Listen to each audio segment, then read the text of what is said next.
Hello Gemini, welcome to February.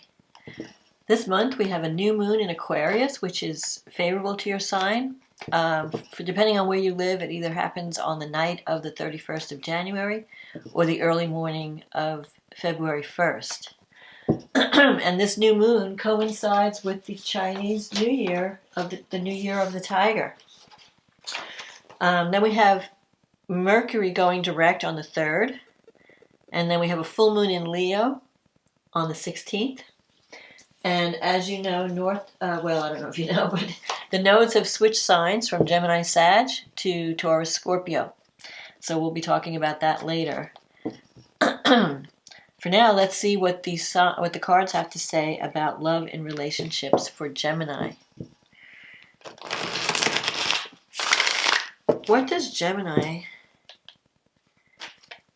need to know about love and relationships for the month of February 2023?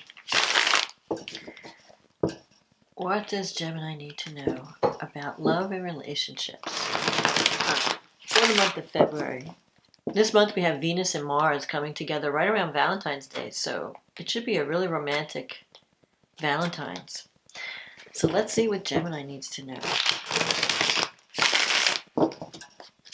What does Gemini need to know about love for this month? Okay.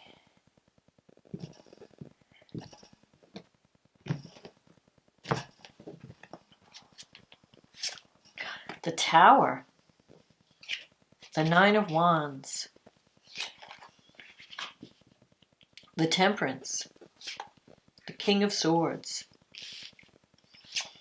the Six of Swords, the Nine of Pentacles, the Nine of Cups, the Judgment, the Ace of Pentacles, the King of Cups. This looks very promising.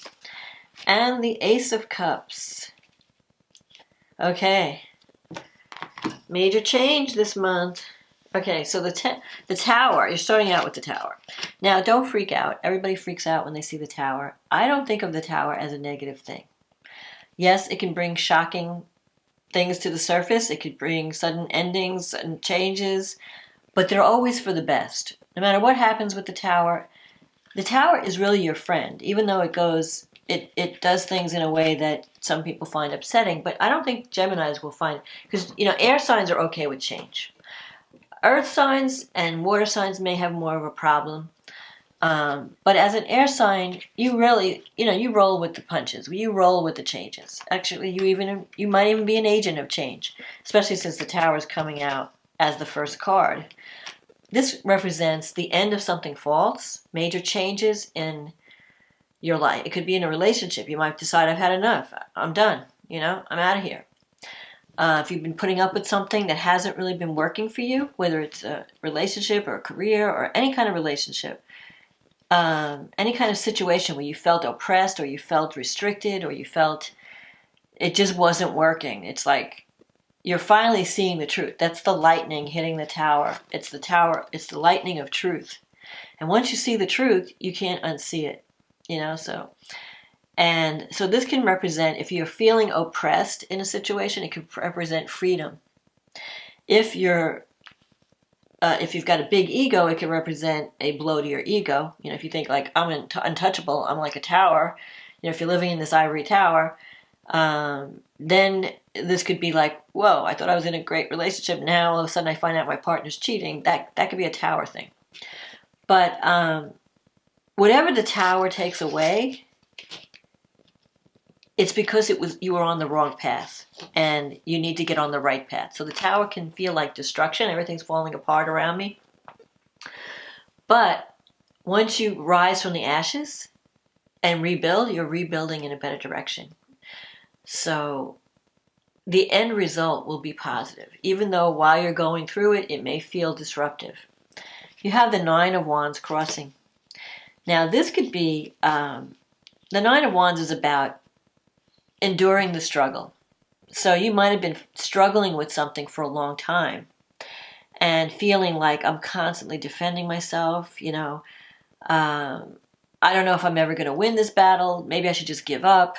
Maybe you've been trying to work out a relationship and it's just not working. No matter what you try, it just doesn't work. Or no matter what you're trying to do to improve your life or your relationships, you just feel like I'm not getting anywhere, and you're getting battle weary. A lot of times the Nine of Wands comes up when something you thought was resolved, like maybe you've had an understanding with somebody and you thought you had everything worked out, and then it comes back to be dealt with again. So this could be like a relationship that comes back from the past, or it could be an issue that you argued, and then all of a sudden this person is back to their old habits or something like that. The one thing that the Nine of Wands says is don't give up on your major goal. Like if you have a dream or a goal, you're almost ready, you're at almost near the end of the struggle, and you will achieve it. It's just that you have to give it that one last push.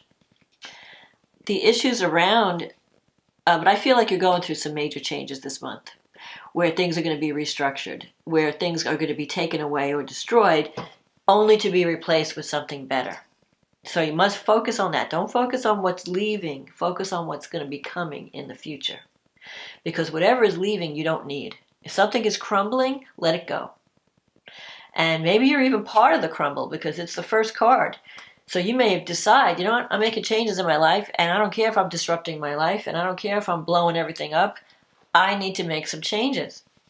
Because you're tired of the struggle. You're like, I got to do something. I don't care. Even if it winds up to be a disaster, I've got to do something because I can't exist in the status quo. I can't exist in the current situation. That could be the energy of the Tower. Now, the Temperance this is a good card because it's telling me that you have divine protection. This is the Archangel Michael. So you're being guided spiritually, like on an inner level. Like you know what you have to do. Even though it's unpleasant and it might be shocking to the people around you, it's time. It's ready. You're ready. This is also a card of learning how to balance the energies. Learning how to compromise, meet people halfway. Don't be so rigid. Sometimes people get into these black or white positions, like you're either with me or you're against me. You're either, it's us versus them. You might be dealing with someone who's very different than you, and you may have to learn to see things from another person's perspective. This is a card of don't go to extremes.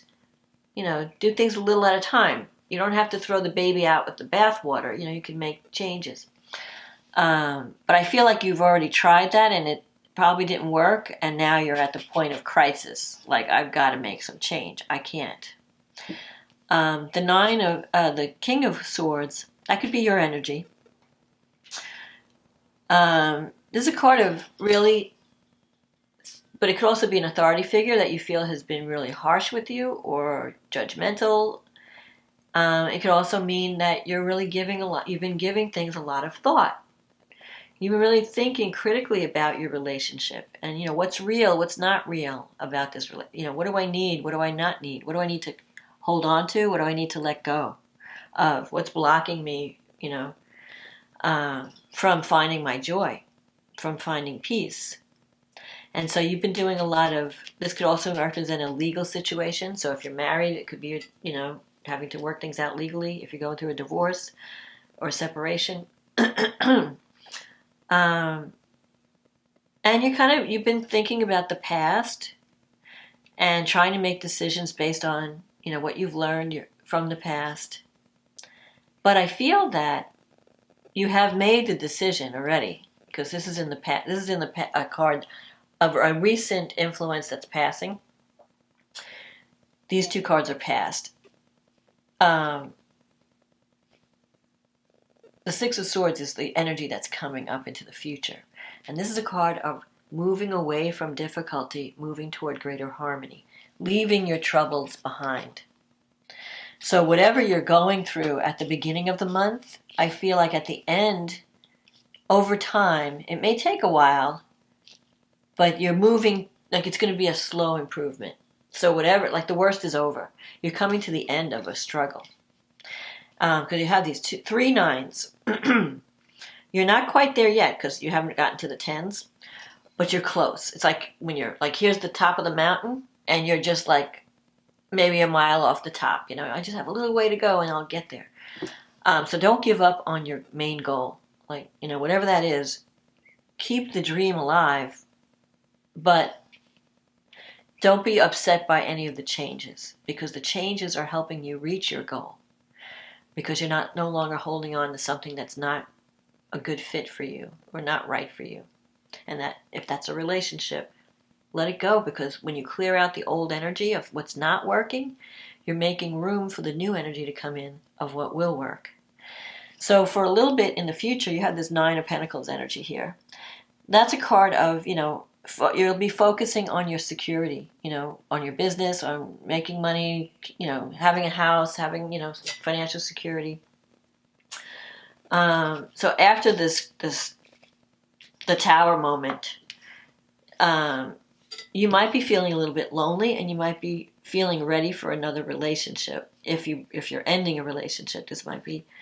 So whatever is ending, you're going to be focusing on material things. So the Nine of Pentacles is someone who's enjoying their home, enjoying material security, but they're understanding that it's not enough to have money and have a good home and have a good income if you don't have anyone to share it with. So you're going to want to share your abundance with someone. After a while, after you get things settled, after the dust clears, you might be looking for love again. And you have the Nine of Cups here. The Nine of Cups is a wish fulfillment card. But it's in your negative thinking sector. So you have to work on your thoughts. You can't go into I'll never, nothing good ever happens for me, da, da, da. Don't let negative self-talk stop you from letting in. You can achieve. Look, you have two aces here. You have 3 nines and 2 aces. Aces are new beginnings, seeds. Nine of Cups is a wish fulfillment card.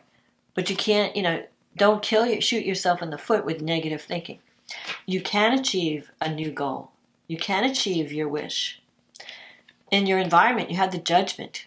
The Judgment card is about rebirth, waking up. You're going through a spiritual awakening where you're realizing, I have to make changes. And I think in this situation, you are the agent of change. You're realizing, I want to change my life. I have to take action, even if it means breaking everything down and rebuilding. And you are going to do that. Judgment, you're going to start to feel stronger about yourself. You're going to work on you. And Judgment is also about, it's like changing your job, changing your relationship, moving. You're making some major changes, but in the end, it's going to be good. I think there's also career changes. This is the Ace of Pentacles. There could be a new career opportunity coming up where you're making more money. So if you weren't being paid enough in an old job, something new coming up is going to give you more financial security. There could be an offer coming in, possibly by the end of the year, because the Ace of Pentacles is December energy. December, January, February. Well, actually, December, January, February. We're in February. So it could be this. If it's not this month, then it'll be later in the year. And then you have this King of Cups. Now, this is interesting because you have the Ace of Cups here. So I feel that you could be releasing one relationship at some point that hasn't been working, and a new relationship with someone totally different. The King of Cups energy is someone very nurturing, very compassionate, someone who has very deep feelings, but they may not know how to communicate those feelings. They may keep them deep inside, but they're very calm. They have a calm energy. They're not like the drama, no drama. They're kind of like someone that you could just go to and talk to, and they understand, they hear you. He could be a counselor or a healer. He could be working in a medical profession. Whoever he is, he could like to drink because he's got a cup here. But I don't see him as necessarily, he's not surrounded by negative cards, so I don't think he has a drinking problem. But he does like to have a drink every now and then. But you have here the Ace of Cups. So there's a new beginning in love coming. So for those of you who are ending a relationship, this may not be for everybody. But here's how I see it.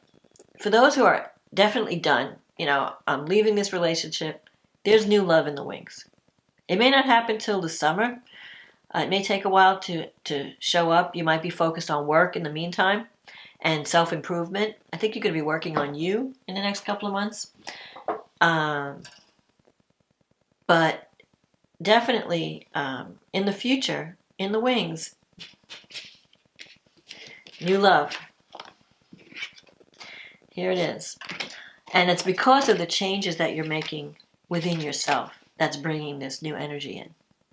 Now, for others, it doesn't, now, let's say you're in a relationship, it doesn't mean everyone who's in a relationship is going to break up. No.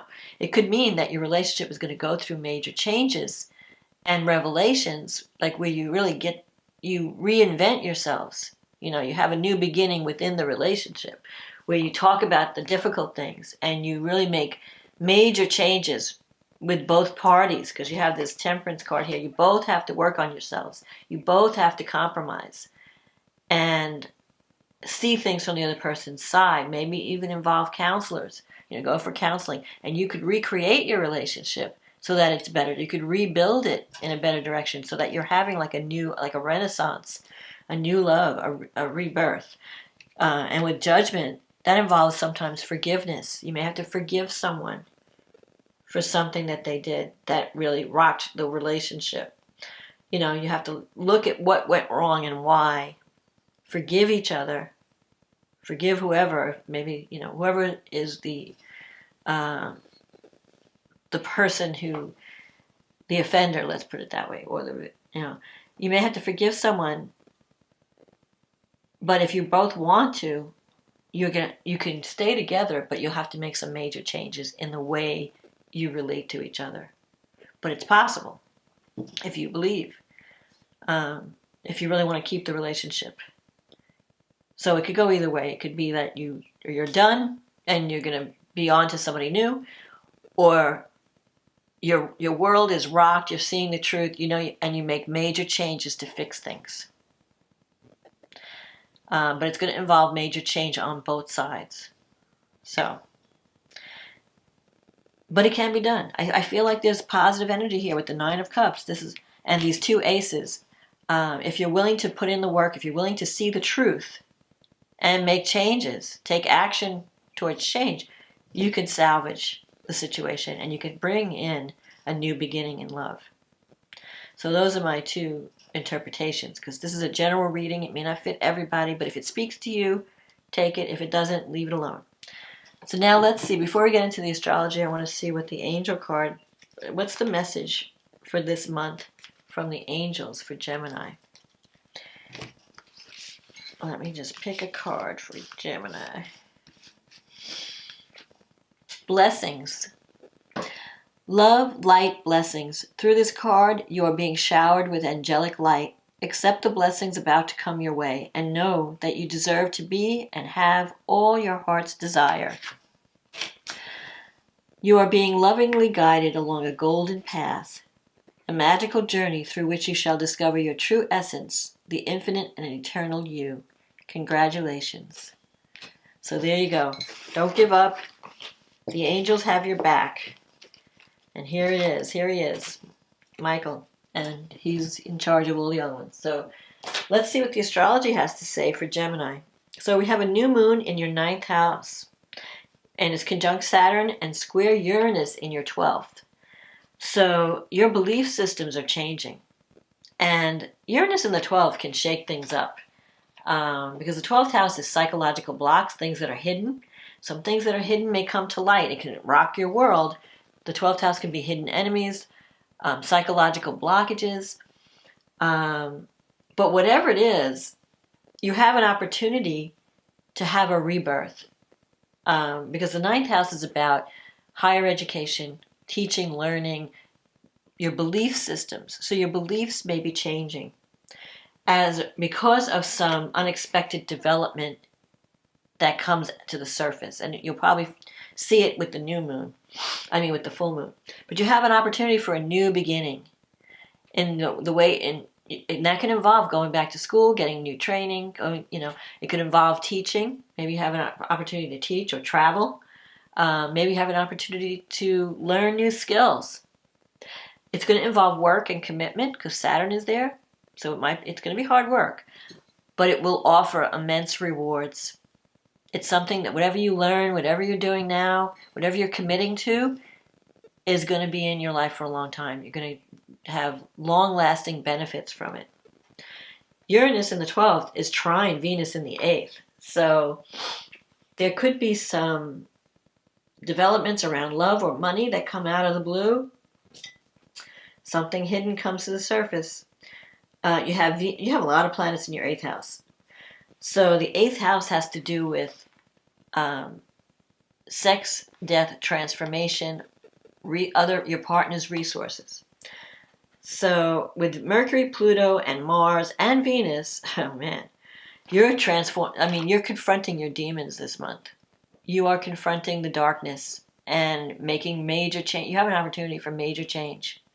And confronting everything like our shadow. Because the 8th house represents the shadow. If in a relationship there was manipulation or financial, power struggles around finances, maybe with a partner if if you're married, because Pluto and Venus together, that could represent, a toxic relationship, a power struggle relationship, addiction, obsession, powerful emotions, jealousy, betrayal. I mean, there's all those things. So something may come out that's on the surface is shocking, but it helps you to change. You're seeing things, and you're changing as a result of what you're learning. And it's going to change who you are on a deep level so that you can embrace a more intimate relationship. So that, you're like getting rid of the demons that have blocked you from intimacy because, you're going through major changes. And Pluto and Mercury are trining the North Node in Taurus, and that's in your 12th house. So it's time for change. It's time for you to see. Maybe you have, we all have blind spots where, everybody can see things and we don't see them. And Pluto and Mercury, it's like time to really talk about the things you don't want to talk about. To look and deal with things at a very deep psychological level. And it could really change your life for the better. So that you're no longer being controlled by past wounds or psychological, your programming from childhood. So I feel like you could do some major psychological work. I mean, if you're into counseling, it would really be helpful at this time. Now Mars in the 8th, you got Venus in the 8th, which brings in money, but then you got Mars in the 8th, which is bringing in expenses. You've got Pluto in the 8th, which could bring in an inheritance. You're getting some financial support, but there's a lot of volatility around the money issues, your money house. But Mars is sextile Jupiter in the 10th house. So there could be positive developments in your career that bring in money, where you're getting financial support through, maybe a bank loan or grant funded or, some insurance payout, because that's what the 8th house is. It's not money that you make from your job. It's more like money you get from other people. So somebody might want to invest in your idea if you're starting a business, angel investor, or your partner may contribute money to help you build a goal or career goal. So financially, you're going through some major changes, both in finances, in dealing with the shadow, your shadow side, your psychological issues, but also intimacy. What are your blocks to true intimacy? You have an opportunity to learn, to travel, to teach, to learn with the 9th house. And I think it has to do with, it's connected to your belief systems, like what do you believe is possible? What do you believe? And you might meet someone that changes your belief system in some way. So then we have Mercury goes direct. Mercury is your ruling planet, by the way. So Mercury's been, you've been dealing with all kinds of miscommunications and misconnections, and maybe you can't even, you're trying to explain yourself, people aren't getting you. Now Mercury goes direct, and you'll be able to speak. You'll be like, okay, I got my gift of gab back. I've got my, my words. I can communicate now. It's a great time now to reach out and communicate. It's a great time to sign contracts. It's a great time to initiate anything now that all the planets are direct. Because from now until April, we have a clear path. All the planets, there's nothing blocking us from going after what we want. So then we have the full moon in Leo, which is favorable to your signs. It's on the 16th. Comes just after Valentine's. It's in your third house of communication. So your communication sector is being activated. Something, you might hear, you might be finally signing a contract, or you might be finalizing like some kind of communications project. The third house has to do also with siblings. So you might be communicating with siblings more, or your local neighbors. This moon is squaring the 12th house, the North Node in the 12th house, the moon and the sun. So I feel like something, you have to deal with something that's hidden. And this North Node in Taurus is squaring Pluto. It's trining Pluto in your 8th house. And Mercury now has moved into the 9th house in Aquarius. So I feel like there's something that you have to, what the North Node is wanting you to do, is to look at how your deep feelings about what do I need to feel secure? What do I need? Feelings of security, money. Maybe you have to reprogram your mind around those issues. Maybe you have some deep-seated psychological blocks around money and security that you need to look at and work at, and what you need to feel secure. Because Pluto in the 8th is great, because it's a great time, I can't stress this enough, to do some psychological work, get with a really good counselor, or even a shaman. Pluto in the 8th can represent with someone who does soul work, who works with you at the soul level, because you could really have a breakthrough this month. And then you have Venus and Mars coming together in your 8th house. That could bring an intense love relationship where there's a lot of passion. And it's sextile Pluto in the 10th. Jupiter in the 10th, I'm sorry. So Jupiter in the 10th could be someone that you meet through the work that you do. The 10th house is the house of career. Or when you're out and about in public, because that's your public house. So through your work, you could connect with someone that could bring a lot of love and passion. Because Mars and Venus are like the cosmic lovers. When they come together, it's on. And especially in the 8th house. The 8th house is deep. There'll be powerful emotions connected there. Strong sexual attraction. And Jupiter is sextile Uranus in the 12th. So Jupiter is supporting your, releasing baggage that's been holding you back, that's been dragging you down. Uranus is about freedom. Free yourself from any psychological blocks around money, around security, around intimacy. That's what you need to work on this month. And then you could have the 9 of Cups, which 9 of Cups is a wish fulfillment, but it's very, very sensual. So it could be more passion, not so, like the love isn't like spiritual love, it's more like physical. So love is on, but also with change, major changes within yourself. You have to really work on you, and then you're going to be attracting the love that you want and need. So that's my forecast, Gemini, for this month. I hope you enjoyed the reading. If you did, click on the like button, click on the subscribe button. That helps the channel. If you'd like a private reading, click on the link in the description box, and it will take you to my website, and we can get you scheduled. In the meantime, have a happy Thanksgiving. Listen, happy Valentine's, and I hope you enjoy February. I think that things are only going to get better from here. So I'll talk to you again next month. Bye now.